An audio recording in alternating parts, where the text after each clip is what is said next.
Kamusta mga tol? Hawks versus Sixers Game 2, grabe naman. Jumabs lang ako sandali, pagbalik ko, tambak na Hawks! Ano bang nangyari sa larong to? At sino ba yung mga biglang spark plug ng Sixers dito? Yan ang may breakdown natin ngayon, pero bago yan, palike and subscribe sana mga tol. Salamat. Okay game, first 5 pasok na't gagabihin na tayo. Sa Hawks, si Hill, Collins, kapilang walang gatas, Bogdanovic at si Kulot. Sa Sixers naman, si Green, si Harry, si Bakulao, si Curry at si Simmons. Sa first quarter, ang matchups ito ha, kapilang walang gatas dito kay Bakulao, si Hill kay Harris, si Bogdanovic kay Curry, si Collins kay Simmons at si Kulot dito kay Green.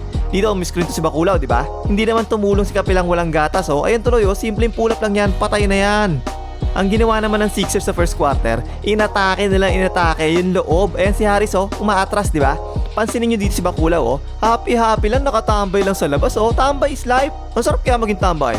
May tira din naman yan dyan, di ba? Ito kasi si kapilang walang gatas mga tol 2 blocks per game yan So para mahilang ngayon si kapilang palabas, di ba? Kaya yan si Collins ang tumulong tuloy sa ilalim pabanda yan.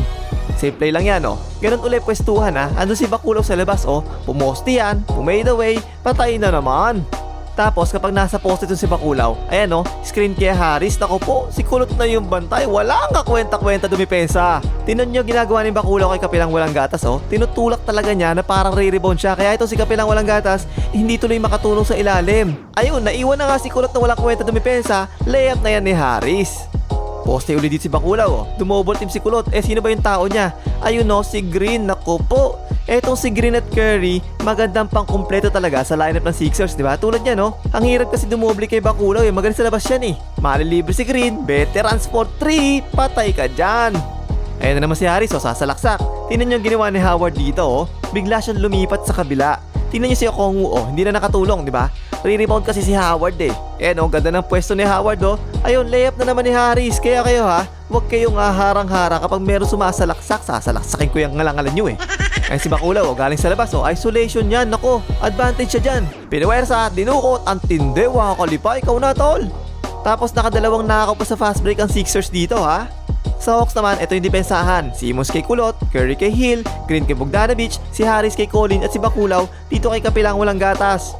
Ang ganda nung matchup ng Simmons kay Young, di ba? Best defender mo, ilagay mo sa best scorer ng Hawks, gusto ko yan. Pumade away, buena mano, pasok yan. Ang problema, mayroon nagpa-Starbucks lang niya. Kinapi yung mga tira ng Hawks. Hindi naman maganda talaga yung dinipensa ng Sixers dito Tulad yan tingnan si Simmons naiwan na ni Collins sa cut. Ang gandang alley-oop yan Starbucks pa more. Kakapuri ko lang sa'yo Simmons pinapaya mo na kagad ako. Ayan pa naiwan na naman si Simmons. Ano ba yan Simmons? Iniwan tuloy ni Green si Bogdanovic. Ayan si kapilang walang gatas umuubang na ng alley-oop yan Pinasa tuloy sa corner. Lang yan libre na, pwede pang sumipsip ng kape ng Starbucks. Yun nag-Starbucks nga, tabi nga Ayan pa ang lapit-lapit na niyan Kalog naman, pinalo up, wala pa rin, ano ba yan? Starbucks pa more. Napikea naman dito si Simmons hoy Simmons mayos ka, kanina minupuri kita, napapahiya ako sa'yo. Inilapit pa, open na open yan tungkap naman, Starbucks pa more. Ayan si Kulot kita na yung bakal, wala pa din. Kaya umpisa pa lang ng first quarter, tambakan na kagad na nangyari, puro Starbucks pa more Ayan iwan naman si Curry. Hindi talaga maganda dinipensa ng Sixers dito Pag ganyan nakadrive si Kulot, etong si kapilang walang gatas, palagi nakaabang sa alip yan, di ba? Tulad yan Pag gumanito na kasi yung foreman ni Young, hindi mo na alam kung a-alley-oop yan o floater So kahit si Bakulao sa depensa sa ilalim, nakakalito talaga yan. Ayun, sa wakas naawa rin. Naiwan na naman si Curry. Ayan na naman si kapilang walang gatas humihingi na naman ng alley-oop Kaya ganyan yung depensa ni Bakulao dyan. Ayun, pasok na naman. Ayan si kapilang nag-roll tapos alley-oop na kagad. Medyo mahirap talaga bantayan to para kay Bakulao. Mahirap talaga to mga tol. So natapos sa first quarter, 33-20. Hindi na nabawi yung maagang lamang ng Sixers commercial, pasok! Sa second quarter, ang ganda ng depensa ng Hawks sa simula Kaya puro baldog yung tira ng Sixers sa labas Nakadikit tuloy bigla yung Hawks dito Kaya ang ginawa nila, binalik kagad ng Sixers si Bakulao. At binigay naman nila binigay kay Bakulao sa ilalim yung bola. Dumobble team pa yan binuwayan na ni Bakulao, pasok yan. Isa pa daw, late and double team, pumade away pa. Grabe ka naman Bakulao, sobrang galing mo naman, wala namang ganyanan. Yan, pakita mo ang lakas mo, puwersa, yan ang gusto ko. Grabe, Bakulao ni Bakulao, ang lakas ng puto, ang lakas. Walang sagot ang Hawks dito kay Bakulao magaling kasi talaga to Yan nag-step back po, grabe, ako nagturo niyan So Swerter do-double team na ngayon kay Bakulao. Kaso, naku po, libre tuloy si Curry, kitang-kitang bakal, patay ka dyan. Pero yung Hawks Ang ganda ng nilaro nila dito sa second quarter, lalo na si Gallinari. Mismatch yan, si George Hill lang yung bantay niya, sinapian ni Nowitzki, patay ka dyan. Ayan pa, nagka-switch dyan, isolation tuloy, bigla na naman tinira, pero tingnan yung tira ni Gallinari mga tol ha, tingnan nyo ang baba ng talon, di ba? Pero quick release naman, swak na naman. Ayan pa, pick and pop yan ha, nagka-switch, si Curry lang yung bantay, quick release ulit, patay na naman, imba ka tol. Kahit tong si Werther ha, 10 points siya dito sa second quarter, tapos yung depensa ng Sixers, pangit pa rin. Tingnan nyo ilalim mo, si Simmons nandun Sinong tao mo dyan tol? Umayos ka tol ha, kaninang pa ako pinapahiya, kukutusan na kita Ayan tuloy, libre tuloy si Werther, patay ka dyan. Pero wala namang pagbabago sa opensa ng Hawks ha, yung mga pick and roll sa taas diba? Tapos uumang sa alif si Capela, lagi naman ganyan Sinabayan ni Bakulaw, naku po patay, sumali ka pa sa picture tol, ipaprame mo na yan. Ayan pa, pick and roll trap defense yan, pero late na naman si Simmons sa defense. Halika nga dito tol, halika. Paka na kita Alley-oop na naman yan. Pick and roll na naman uli. Ayan na naman si Bakulaw tambay na naman sa ilalim. So meron talagang tira na mga ganyan sa mga mid-range. Kaya natapos ang first half, 57-55. Lamang yung 57. O kuha muna kayo ng tubig mga tol ha, break time naman tayo. Commercial, pasok! Sa third quarter ha, binigay naman uli ng Sixers kay Embiid ang bola. Okay naman talaga to, magaling talaga to nag-pick and pop, iniwas sa tres, meron tira yan dyan Ayan, patay yan. Pick and roll naman dito. Humarap na naman si Kapelang walang gatas. Ayan na naman tuloy si Bakulaw. Patay ka na naman dyan. Dito ang ganda ng ginawa ng Sixers ha. Si Danny Green nag-i-screen dito kay Bakulaw. Sino ba yung tao niyan? Si Kulot Kaya umalis lang ulit si Kulot. Ang laki ni Bakulaw alam naman bantayan niya yan, di ba? Ayan, binato na naman ni Bakulaw. Patay na naman. Imba ka tol, lakas mo.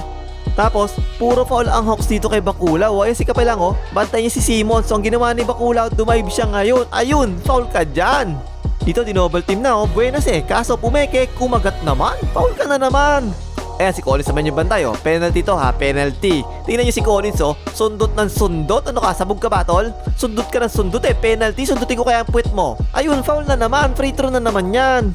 Ayan tuloy, panay free throw to si Bakulaw ha. Ayan, sa inis si Capela, pinatid na, para sulit naman yung foul, diba? Good job tol, good job. Tapos, pinasok tong si Milk Tea. Noon sa last 2 minutes sa third quarter ha, madalas natin makita tong play na to, di ba? Dadaan sa dalawang screen. So ayan merong bentahe na yan Hindi naman lumapit si Kapelang. 10 points, patay ka dyan, Milk Tea's life. Last 4 seconds, nagmamadali. Binigay kay Milk Tea, patay Milk Tea's life. Yung Hawks, maganda rin yung nilaro nila dito sa third quarter ha. Ito naman yung effective na ginawa nila dito Idaan sa pick and roll si Embiid. Nagkaroon ng switch dito, ang lit tuloy ng bantay ni Kapelang walang gatas sa ilalim. Wala na yan, GG na yan. Tandaan nyo mga tol ha, pag sa pick and roll, eto si Bakulaw, most of the time, tatambay lang ng tatambay sa ilalim yan. Kagaya niya kahit pa ang ganda-ganda ng screen ni Capela, tambay pa rin si Bakulaw. Pakels, bahala kayo dyan. So meron talagang tira sa mga mid-range, kagaya niya Ayan pa, tingnan nyo, layo ni Bakulaw, di ba? Ganyan ginagawa niyan talaga kadalasan madalas ganyan gawin yan. Sarap kaya maging tambay, di ba? Tambay tayo mamaya. And uli screen si Capela, tambay na naman si Bakulaw sa ilalim, walang pakialam. Libre na to si Bogdanovic siya, tres, patay yan. Yan talaga yung best way para labanan ng depensa ng Sixers tulad yan libre na naman si Kulot pero hindi niya tinira. Tapos eto naman yung pangit na way, ipasok mo sa harap ni Bakulaw ang bola, lakas ng loob mo to, ang laki-laki niyan inakay ka ng yabang yan ang baon, isa pa, baon na naman. So natapos tuloy yung third quarter, 91-84, grabe yung 3 points ni Milky na buzzer beater ang syakit besh. Sa fourth quarter, babad si Milk Tea. Nadala pa niya yung momentum niya dito sa fourth quarter Ayan Milk Tea is life. So yun, lumaki ang labang ng Sixers. Dumaan sa dalawang screen, may konting space lang, kita na ang bakal. Ayan na, Milk Tea is life. Ayan tingnan niyo yung pwesto ng Milk Tea dito Ayan si Bogdanovic, diba? Nung dumrive tong si Hill, biglang lumipat si Milk Tea sa wing. Normal na galawan to sa NBA mga tol ha. Balik natin ng konti ha. Tingnan niyo tong pwesto ni Milk Tea kanina dito sa corner Kung nagstay siya dyan, posibleng maagaw ni Bogdanovic pag pinasa sa kanya, di ba? Pero dahil lumipat siya ngayon sa wing, tingnan niyo yung pwesto ng pasa layo, di ba? Ayan na, Milk Tea is life! Sobrang ganda talaga ng laro ng bench guys ng Sixers dito ha. Kahit sa effort, talo talaga yung Hawks sa effort Ayan si Howard ayun foul ka dyan. Ayan pa ulit si Milk Tea sablay yan. Pero ayan na naman si Howard sa offensive rebound. Ayan, nagpakita na ng muscle, labang nito, baliyan kita ng buto dyan Sobrang ganda ng nilaro ng bench ng Sixers. Late na binalik yung mga starters nila, tambakan na yung laban nung bumalik Yung Hawks naman, eto na lang kaya tignan nyo puro X, puro X talaga 26% shooting sa fourth quarter, lintik ng malas tingnan yung mga tira, mga ganyan tiro, Diyos ko day, ano ba naman tira yan? Hindi ako nagturo sa'yo niyan ha. Nung first 3 quarters, ang sama talaga ng depensa ng Sixers, di ba? Pero dito sa fourth quarter, maganda yung depensa nila sa loob eh. Tulad niyan, oh. O yan pa, isa pa, oh. Ayan, oh. Baon sa pansitan. Tapos, hindi naman makashoot ang Hawks sa labas kahit libre na talaga eh. Ayan, oh. Wide open na yan. Si Kulot, oh. Knockout, oh. Das ang pusta natin dyan. Quarter din, oh. Open din yan, di ba? Kita-kita yung bakal. Naku po. Todas na naman ang pusta. Si Colos din, wide open na naman. Binato na yan. Todas ang pusta. Si Bogdanovic din, sa tres na, shooter na yan ha. Aray ko po, todas ang pusta natin. Gallinari din, ayan open na yan. Naku po, oy, bigyan nyo na nga yung pusta. Ayaw ko na. Kaya natapos ang boxing, 118-102. Series tied 1-1. Sa akin palagay, wala talagang sagot yung Hawks kay Baculaw eh. Well, malakas naman talaga si Baculaw, di ba? Kaya mahirap talaga yung depensahan. Ako lang talaga yung nakakadepensa dyan dati eh. Hindi makashoot sa akin yan. 40 points si Baculaw dito ha. At sobrang daming free throws talaga. 5 out of 6 naman sa 3 itong si Curry. Sobrang ganda naman ng simula ni Harris, di ba? Ang pangit naman ng depensa ng Simos, pinahiya ako eh. Sabi ko sa simula, siya yung best defender ng Sixers, di ba? Pero nagpanalo talaga sa Sixers dito sa larong to ay yung bench na pinangunahan ni Milk Tea Life. Patapos yung third quarter kanina, di ba? 2 3 points si Milk Tea. Simula ng fourth quarter, lumayo lamang ng Sixers dahil sa magandang nilaro ng bench nila. At hindi to credit lang sa bench ng Sixers mga tol ha. I-credit din natin yung coach ng Sixers na binabad pa niya ng husto sa fourth quarter yung bench nila kasi maganda yung nilalaro nila eh. Sa Hawks naman, bawas-bawasan naman natin ng Starbucks mga tol, kinakapi eh. Milk tea na lang minsan, masarap din naman yun eh. Tingnan nyo si Milk Tea, Milk Tea's Life.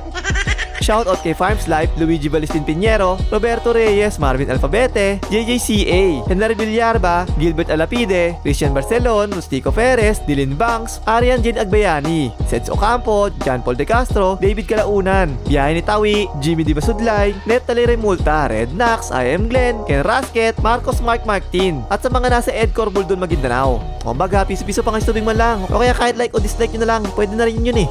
O yan mga tol, kita-kits ulit tayo susunod na breakdown. Don't forget to like and subscribe sana. Salamat mga tol. Tara, bil tayo milk tea.